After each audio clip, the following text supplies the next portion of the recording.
Hello again, everybody, and welcome to another edition of the Rural Report. I'm your Rural 2IC, and we're going to continue our talk and discussion and coverage of the Israeli war.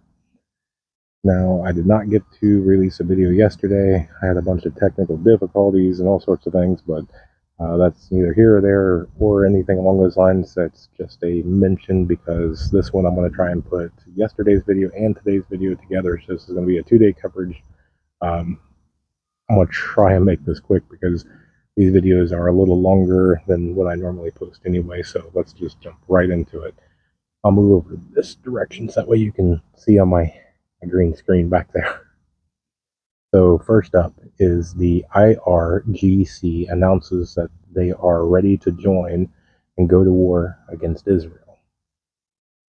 And we're having more and more people, groups, organizations, countries that are picking sides, and it seems like one side gets quote-unquote support, while the other side gets more and more actionable support, at least in my opinion.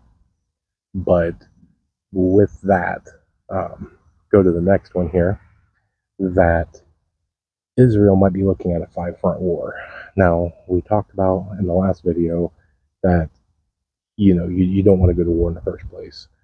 And if you do, one of the greatest kind of things that could possibly happen is doing a 2-front war.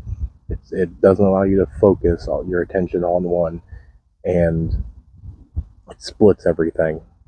It's a bad thing to do. And so in this one right here, with them, with Israel being potentially faced with a 5-front war, which would include Lebanon, Syria, Jordan, Iran, and Gaza. And that's a big deal. That's trying to focus your troops, attention, armaments, intelligence, everything into 5 different areas. And that can really change the face of things. That can draw more people in. That can draw the U.S. in. And it's one of those ones when 2 people start a fight and one of their buddies jump in, then one of the buddies of the other guy jumps in, and before you know it, the whole room's fighting. And that's kind of what I'm alluding to here, hoping that it does not happen. Because, and I will do a mention of this, because this does seem to be making its rounds on social media, is that there is this, which is rumors of the Samson Option, which, if you do not know what that is basically Israel's way of saying mutual assured destruction, basically their nuclear option. And I'm sure that's all scare tactics, things to get clicks and whatnot. To a certain degree, there is always the chance of that becoming a real possibility. So let's hope and pray that does not come to that. So let's move on into this one.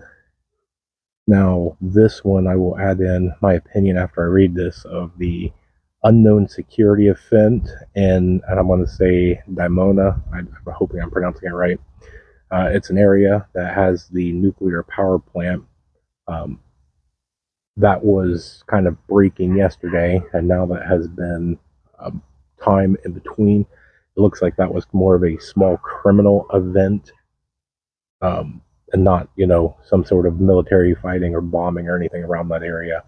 Still waiting on more details. I haven't seen a whole lot from it. My guess is because it was just a small, maybe misunderstanding or a false alarm sort of thing, that people have moved on instead of going back and clarifying.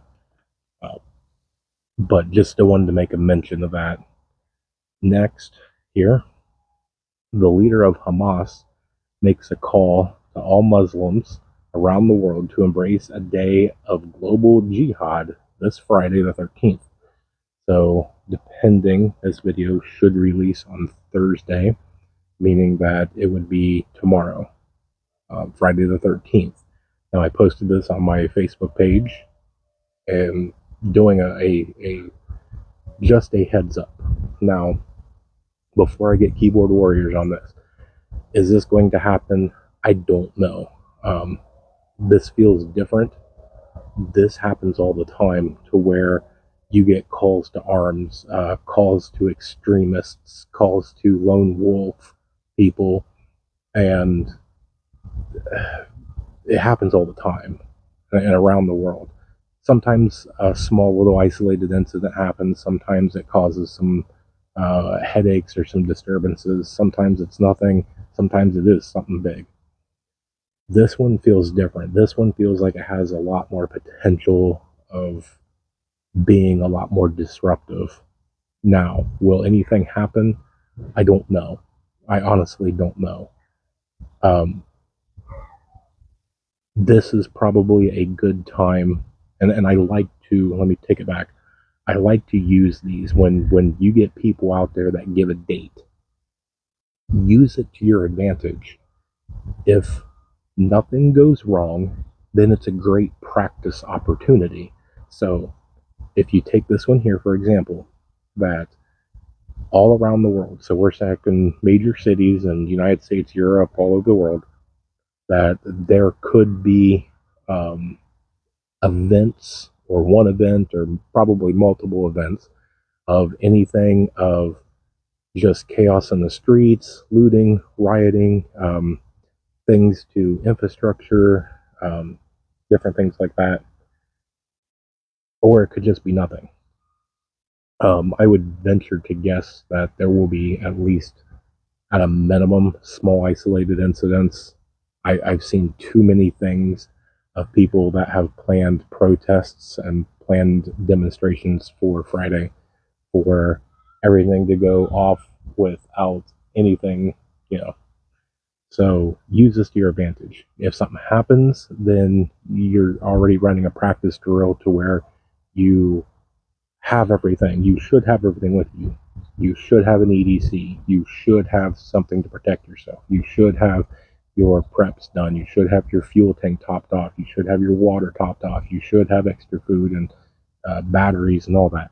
But if you don't, take this as an opportunity of, if something was to happen, am I ready for it? Because if you're not, then this is one of those ones of, all right, I'm going to take this opportunity and go over some drills. If I'm at work and something happens, how do I get home? How do I get in touch with family and loved ones? What's my commo situation? Am I going to have to run to the store for something? Anything. Go through your plans and use it to your advantage. And we'll leave it at that. Okay, let's move on to the more current stuff. So it looks like this morning, Israel did a preemptive strike and attacked the airports of Damascus and Aleppo in Syria. Now, I've been reading and watching some different things on this. So they have done it. There is evidence of it. They have taken responsibility for doing it, and they come out saying that it is preemptive. They are trying to stop the flow of armaments coming in. Whether that's true or not, that's not my place to say. Mine is, they just basically added somebody else to the war. It would be the same thing if whatever, Canada's at war with what, Alaska or whatever, and we are sending things in, through Alaska, and Canada bombs us, so that way we can't send armaments. We're not just going to sit back like, more than likely this is going to make Syria involved. And when Syria is involved, other people get involved. You start getting Turkey, Iran, Iraq, some other major players. And I understand the reasoning behind it. I don't know. This is all spiraling out of control. And this is all turning bad day by day. It's just more things are coming out. And it goes back to what we just talked about. For what is supposedly has a potential for tomorrow, keep your head on a swivel. It's not a cause for panic. I'm not out here trying to raise fear that the world is coming to an end. Like I said, things like this happen all the time. But it's one of those ones that you can have a boy go out and cry wolf over and over and over, and every day there's no wolf. But that one time that he says wolf, there actually is. So it's good to keep your emotions in check. Use all this to prep for supplies and gear and food and water, but also mentally prepare. So we'll move on. The Lebanese groups have announced a general mobilization of their troops for a war against Israel. Now, we just talked about that a little bit ago, that more and more people seem to be getting involved and getting more vocal about supporting one side or the other. Now you have a bunch of these that are amassing troops, calling for generalizations, calling for arms, and wanting to join up. So it's one of those that every day, more and more and more, and it doesn't take much. It just takes one misguided bomb or one, shot that can take and turn a group that was just idly threatening and posturing to a full blown, they're involved now. And speaking of threats, move to the next one here.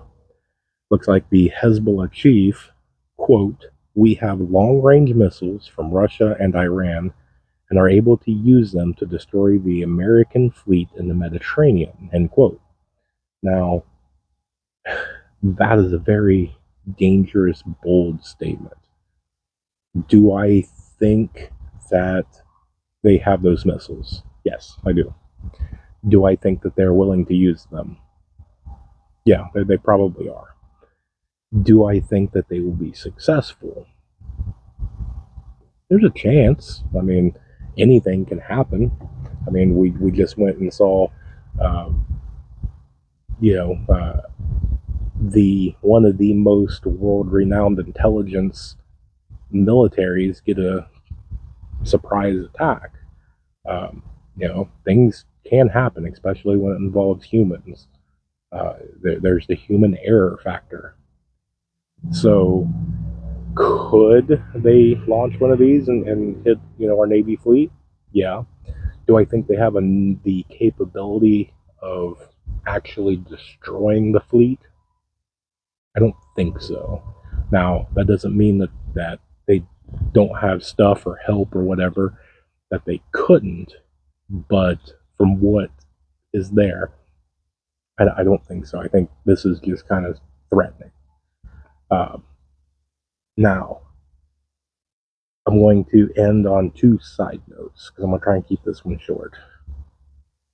So, I've had a couple of people ask me about some of the other big things going on in the news, mainly the two that are the white phosphorus and the beheading of babies. And I have purposely kept those out of everything. And the reason why is this right here. So this goes to show that these headlines went all over media, went on magazines, newspapers, on cable news, all over the internet about the beheading of these babies. Now, before I get keyboard warrior saying it's true, the original story that came out, they walked it back and said they lied. They had no evidence whatsoever. And I know that I'll get people that'll say, no, look at these pictures. These are 100% real. This is evidence. I didn't take the pictures. I don't know if that's true, if that's false. I don't know if that's AI generated. I don't know if that's from 5 years ago. I don't know if that's a whole different part of the country. I can't prove it. I can't verify it. So until somebody can actually verify it, which I hope can't, because that's an atrocity. That's just absolutely disgusting. I hope that that's not true. I've even had the report that the Israeli army says that they can't verify it. So that's why I try and be careful with a lot of the stuff that I bring into these reports, is because I want to look into them. I want to verify them. Now, Some of them that I have brought out, they're interesting enough that I will put on there with the context that they are unconfirmed, but there's a good possibility, and so it is, a hey, you might want to keep an eye on this. More information to come.